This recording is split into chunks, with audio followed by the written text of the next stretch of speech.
Bakit ganito ang buhay? Patong-patong ang suliranin. Bakit kahit anong aking gawin, di ko mahagilap ang solusyon?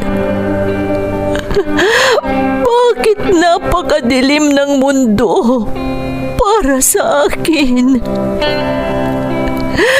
Kailan sisikat ang araw upang lumiwanag ang daang aking tinatahak? Upang lumiwanag ang aking mundo?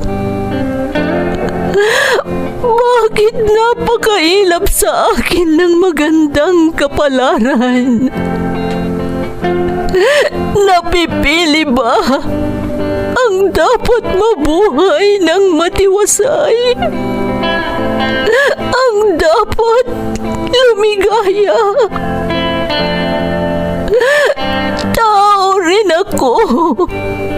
Ngunit bakit ako naisasantabi?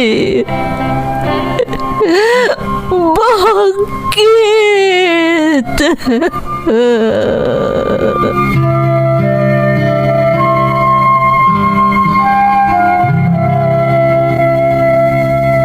Puno ang mundo ng suliranin.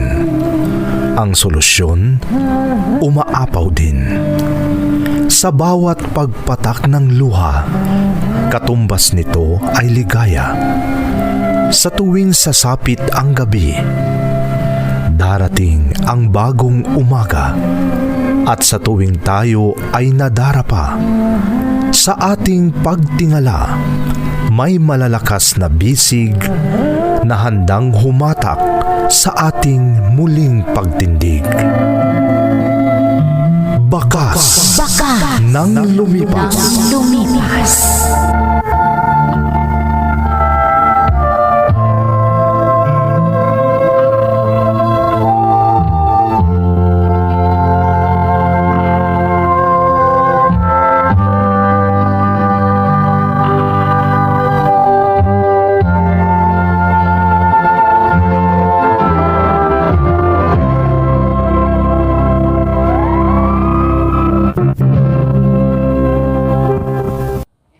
Don't forget to like and share and subscribe to this YouTube channel and hit the bell button.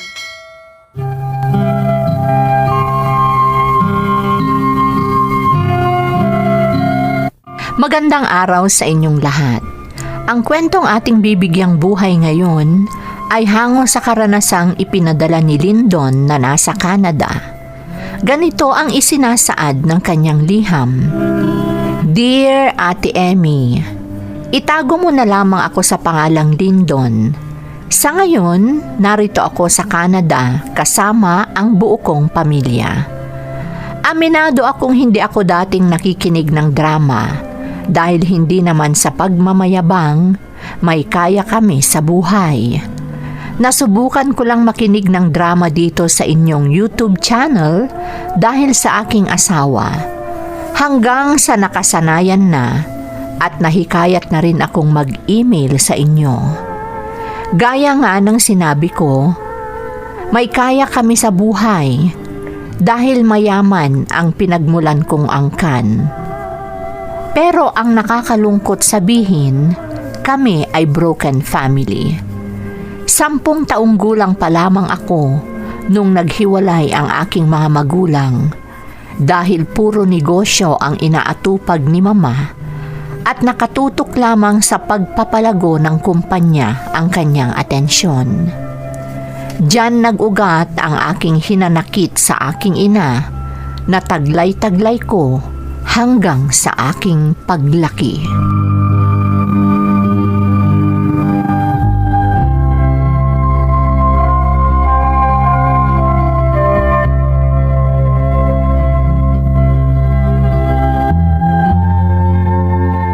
Sinabi ko na sa inyo, Mama, masaya ako dito sa Canada kahit hindi ako nakatira kay Papa. Hindi ko tinatanong kung masaya ka dyan o hindi. Ang tinatanong ko ay kung gusto mong magkaroon ng posisyon sa aking kumpanya. Mama, please, may trabaho ako rito. Pero iba pa rin kung dito sa aking kumpanya dito sa Pilipinas. Besides, ikaw din ang magmamana nito. No, Mama. Ha? May mga kasosyo ka sa iyong kumpanya. Mayroon kang mga ka-share. Mas mainam siguro kung ibenta mo na lang sa kanila ang share mo sa kumpanya kesa ipamana mo sa akin. Lindon? I'm sorry, Mama, but I have to go. Bye. Alam kong idinadahilan lang ni Mama na gusto niyang magkaroon ako ng posisyon sa kanyang kumpanya sa Pilipinas. Gusto niya lang akong umuwi para tumira ako sa poder niya.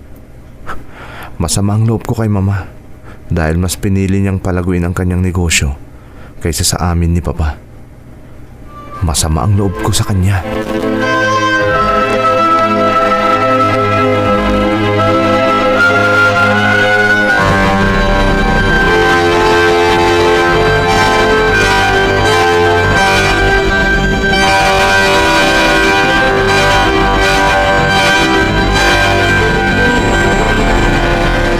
Lindon, iho. Bakit hindi mo pagbigyan ng hiling ng iyong mama? Hinihimok mo ba akong bumalik sa piling ni Mama, Papa? Iho, matagal ng panahon ang lumipas. Huwag mong sabihin hindi mo pa natatanggap ang nangyari sa ating pamilya. Tanggap ko na yun, Papa. Ang hindi maalis sa akin ay ang sama ng loob ko kay Mama dahil mas pinili niyang magpayaman kesa sa ating mag-ama. Lindon, bakit hindi mo ako tularan? Matagal ko nang napatawad ang mama mo. Dahil may iba ka ng pamilya, Papa. Pero ako, nananatili ang sama ng loob ko dahil sa ginawa ni Mama. Siya ang dahilan kaya tayo naging broken family.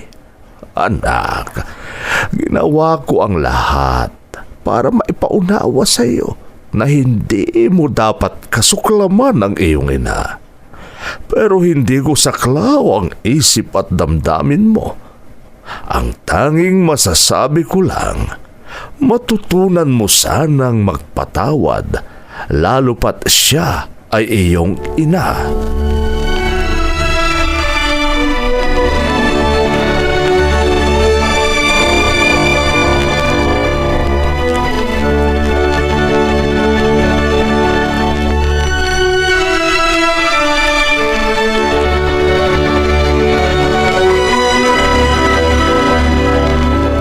Good morning, madam. Ako po si Ana, ang magiging personal nurse ninyo. Ako po ang mag-aasikaso sa inyo. Alam ko. Nakausap ko na ang doktor ko. Sabi niya, ikaw daw ang pinakamagaling at pinakamasipag nilang nurse. Madam, Siguro naman nabasa mo na ang nilalaman ng kontrata. Ayokong malaman ang kahit sino ang tungkol sa sakit ko. Sa bahay na ito, ikaw at ako lamang ang nakakaalam na may malubha kong sakit. Naiintindihan mo? opo, madam. Maging ang mga katulong ko sa aking pamamahay at sino mang kamag-anak ko, walang nakakaalam sa sakit ko. Tayong dalawa lamang ang nakakaalam ng totoo. Kaya inaasahan kong tutupad ka sa nilalaman ng pinirmahan mong kontrata. Dahil kung hindi, pwede kitang patanggalan ng lisensya.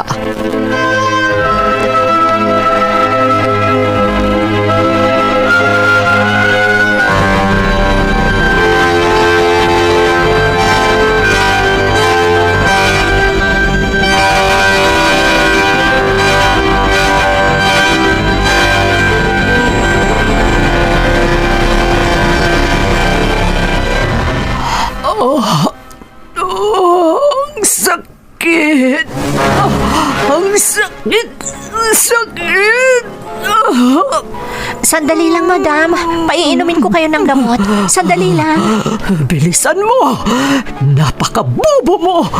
Opo, madam. Saglit lang po.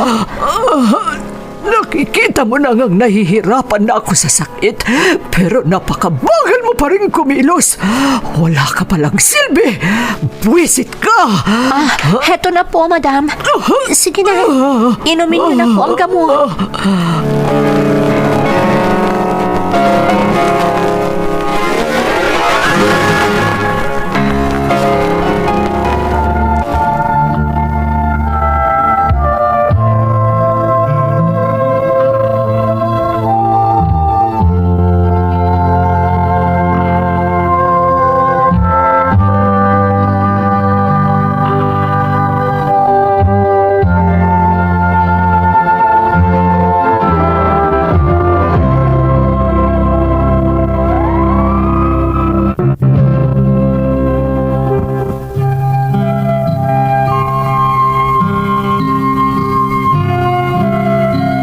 Sa totoo lang, Ate Emmy, wala akong kaalam-alam sa tunay na nangyayari sa aking ina dyan sa Pilipinas. Hindi kasi niya binanggit ni minsan sa akin ang tungkol sa kanyang sakit. Kaya naman kampante akong hindi umuuwi sa ating bansa. Aminado akong kinasasabikan ko rin ang aking ina noong mga panahong yon, pero mas nangingibabaw ang sama ng loob ko kesa sa pagkasabik ko sa kanya. Hanggang sa nakatanggap ako ng tawag mula sa mismong nurse ni Mama.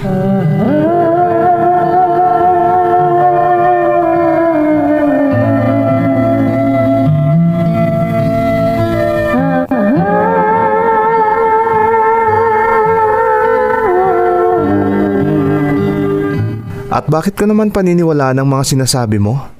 Ngayon lang naman kita nakausap at nakilala.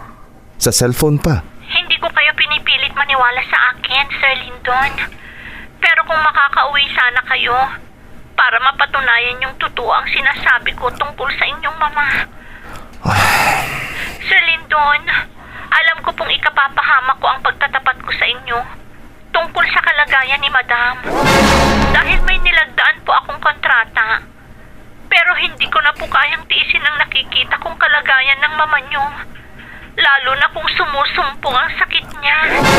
Ano? Sandali nga lang. Paano mo nalaman kung paano ako kokontakin? Kay Nanay Tinang po. Ang katiwala ni Madam dito sa bahay niyo. Sige po, Sir Lyndon. Bye. Pinutol na niya ang usapan namin. May malubhang sakit daw si Mama. Personal nurse daw ni Mama ang babaeng tumawag sa akin. Totoo kaya ang sinasabi ng babaeng yun?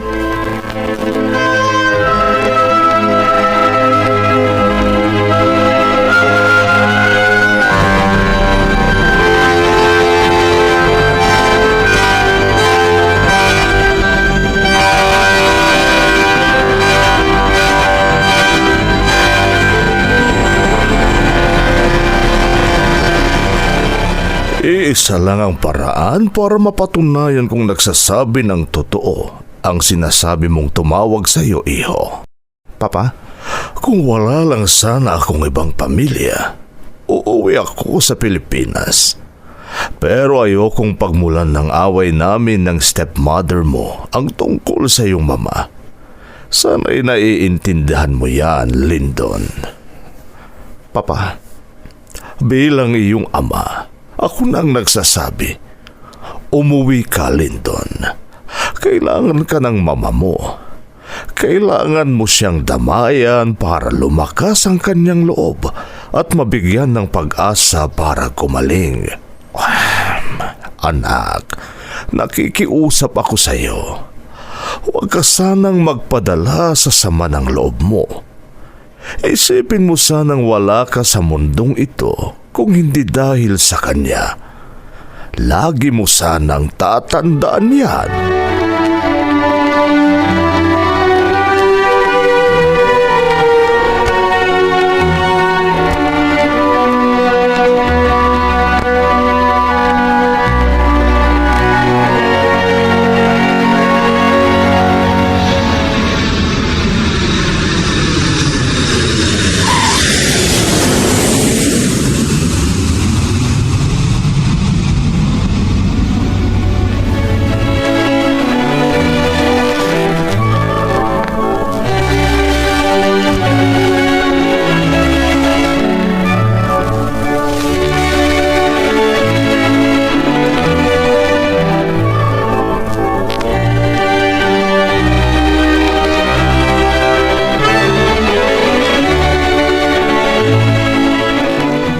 Nagpapasalamat ako at pinagbigyan niyo ang aking hiling, Sir Lyndon. Maraming salamat at umuwi kayo dito sa Pilipinas. Napakaganda ng nurse ni Mama. Napakabait pa. Sir, nakikinig po ba kayo? Ha? Oo. Pinapakinggan ko ang mga sinasabi mo. Sir, gaya nga ng sinabi ko sa inyo, may pinirmahan po akong kontrata na hindi ko sasabihin kahit kanino ang kalagayan ni Madam. Binalaan na po niya ako noong una. Napatatanggalan niya ako ng lisensya kapag hindi ako tumupad sa nilagdaan kong kontrata. Kaya parang awan niyo na po. Huwag niyo sanang babanggitin sa kanya na sinabi ko sa inyo ang totoong kalagayan niya. Huwag kang mag-alala, Ana. Kaya kong magpanggap na wala akong alam tungkol sa kalagayan niya.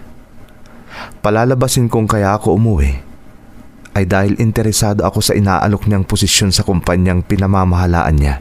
Maraming salamat po, Sir Lyndon. Walang anuman. At dahil nasabi mo ng lahat sa akin, kailangan ko nang magpakita kay Mama. Kailangang malaman niyang narito na ako sa Pilipinas.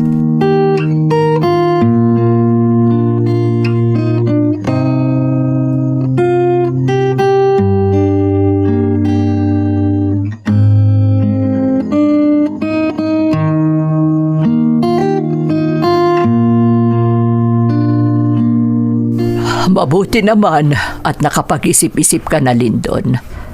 Nag-agalak ako at umuwi ka dito sa Pilipinas. Mama, Gaya ng sinabi ko sa iyo noong huli tayong nag-usap sa cellphone, may posisyon ka sa kumpanyang pinamamahalaan ko. Bagay na bagay sa iyo ang posisyon dahil may kaugnayan ito sa tinapos mong kurso sa ibang bansa. Anong masasabi mo? maraming salamat sa oportunidad, Mama. Asahan niyong ibubuhos ko ang lahat ng aking makakaya para hindi masira ang pagtitiwala niyo sa akin tungkol sa iniaalok niyong posisyon. Mabuti naman. Kinakailangan mo nang maghanda dahil magsisimula ka na sa lalong madaling panahon.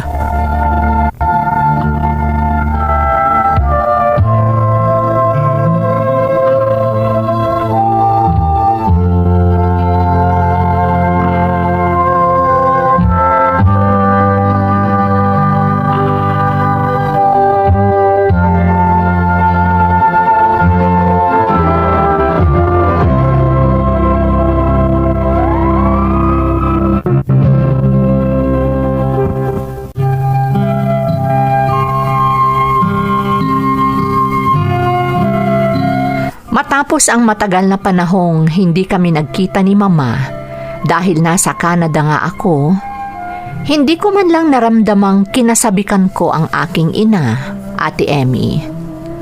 Pakiramdam ko, lalo lang nadagdagan ang sama ng loob ko sa kanya dahil tila ba isa lang talagang empleyado sa kanyang kumpanya ang turing niya sa akin.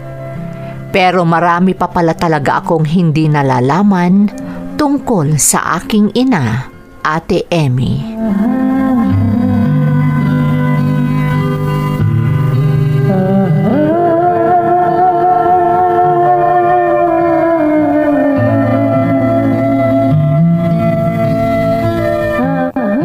Matanong nga kita, Ana. Masama ba ako? Madam? Tinatanong kita. Masama ba akong tao? Sabihin mo sa akin ang totoo. Masama ba ang ugali ko? Istrikto po kayo, Madam. Matapang po kayo. Pero ang totoo, kung ako ang tatanungin, hindi masama ang ugali niyo. Anong ibig mong sabihin? Alam ko pong ang mga nakikita naming ugali niyo ngayon ay epekto ng sakit niyo. Dahil kahit sino po, kapag nagkaroon ng malubhang sakit, magiging irritable. Ha? Pero naniniwala po ako na magiging malaking motivation sa inyong paggaling ang pag-uwi ni Sir Lyndon. Ana, Gaya ng sinabi ng inyong doktor, may pag-asa pa kayong gumaling. Lalo pa at hindi pa naman gaanong malala ang inyong sakit. Kaya, tama na, Ana. Marami ka nang nasabi. Akala mo, ikaw na naman ang pinakamagaling. Madam, Pero maraming salamat sa pagtitiyaga mo sa akin sa kabila ng trato ko sa iyo. Maraming salamat, Ana.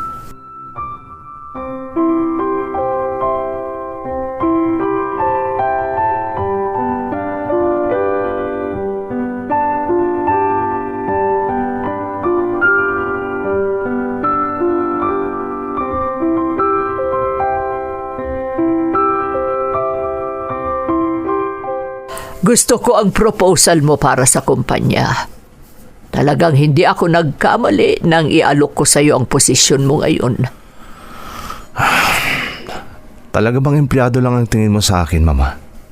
Ha? Talaga bang hanggang ngayon, yang pride mo pa rin ang pinaiiral mo? Anong ibig mong sabihin? Ilang buwan na ang lumipas mula nung ako'y dumating dito. Pero hindi mo pa rin sinasabi sa akin ang tunay mong kalagayan. Ano? Anong ibig mong sabihin? Talaga bang ililihim mo sa akin na anak mo ang tungkol sa sakit mo? Ang walang hiyang Ana. Makikita niya. Mama, saan ka pupunta?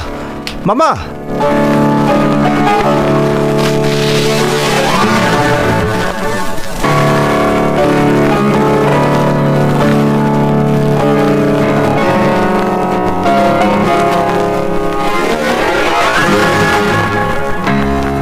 Walang hiya ka! May pinirmahan kang kontrata. Pero linabag mo ang nakasaad doon. Sinabi mo sa anak ko ang tungkol sa sakit ko. Madam. Walang hiya ka talaga. Patatanggalan kita ng lisensya bilang nurse. Hindi ka tumupad sa usapan. Pasensya na po kayo, madam. Patawarin niyo ako kung linabag ko ang nais ninyong mangyari. Ramdam ko kasi malaki ang maitutulong ni Sir Lyndon sa paggaling ninyo. Kaya sinikap ko siyang makontak. Dahil kung ako ang papipiliin, kung matatanggalan ako ng lisensya o maililigtas ko ang aking pasyente, mas pipiliin kong mailigtas kayo dahil yan po ang sinumpaan kong tungkulin. Ang iligtas ang buhay ng pasyente hanggat kaya ko. Kaya kung patatanggalan niyo po ako ng lisensya dahil sa ginawa ko, tatanggapin ko po, madam. Tatanggapin ko.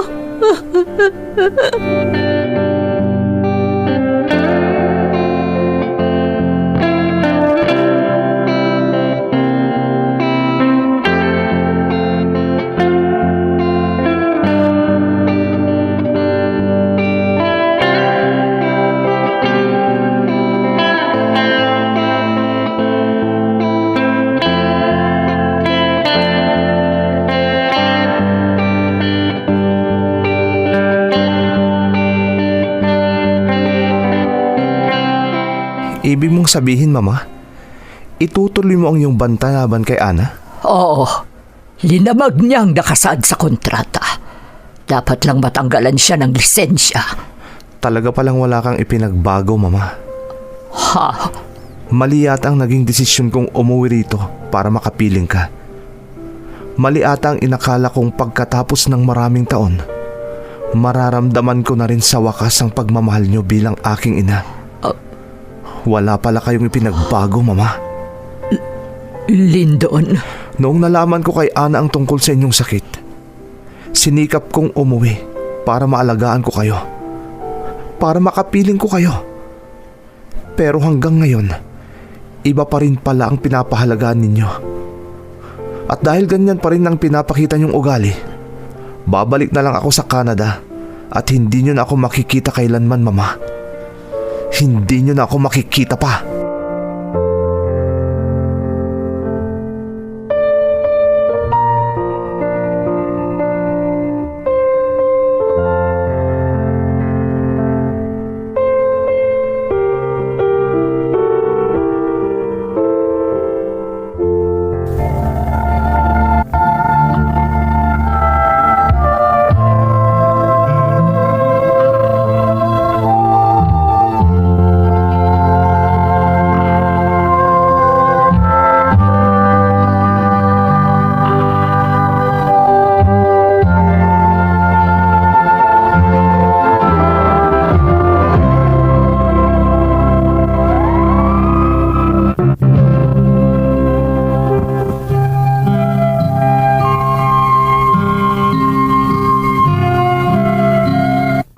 Inakala ko noon kung talagang wala ng pag-asa, Ate Emmy.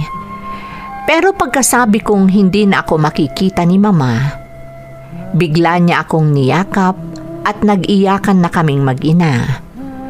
Sa unang pagkakataon, narinig kong humingi sa akin ng tawad si Mama dahil sa nangyari sa aming pamilya. Pero sinabi ko sa kanya na hindi na mahalaga ang nakaraan at dapat na naming tanggapin ang lahat. Sa maikling salita, Ate Emmy, naayos ang lahat sa pagitan namin ni Mama at hindi na rin niya itinuloy ang kanyang banta kay Ana. Ako naman, hindi na ako nag-aksaya pa ng panahon at linigawan ko si Ana hanggang sa napangasawa ko siya. Ipinagkatiwala na rin ni Mama ang kanyang kumpanya sa kanyang mga kasosyo. Kaya ngayon, ate, narito na kami sa Canada kasama si Mama dahil patuloy pa rin siyang inaalagaan ng aking asawa. Ito ang aking kwento. Lubos na gumagalang, Lyndon. Lyndon, una sa lahat, nais kong magpasalamat dahil ipinagkatiwala mo sa aming programa ang iyong karanasan. Masaklap man ang nangyari sa inyong pamilya dahil nga nagmula ka sa broken family, napalitan naman ito ng magandang kapalaran noong binuo mo ang iyong pamilya at nagkaayos pa kayong mag-ina. Madalas, pride ang dahilan ng hindi pagkakaunawaan. Pero pag natutunan na nating tanggapin ang anumang pagkakamali natin, magiging maayos na ang lahat. Muli, maraming salamat sa iyong pagbabahagi ng iyong karanasan dito sa ating programa. Bakas ng Lumipas.